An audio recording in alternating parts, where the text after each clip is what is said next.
Cerco l'estate tutto l'anno e all'improvviso eccola qua. Lei è partita per le spiagge e sono solo qua su in città. Sento fischiare sopra i tetti un aeroplano che se ne va.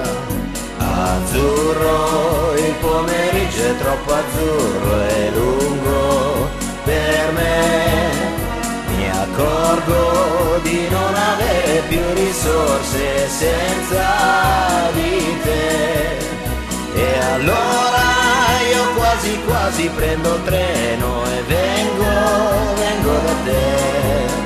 Ma il treno dei desideri nei miei pensieri all'incontrario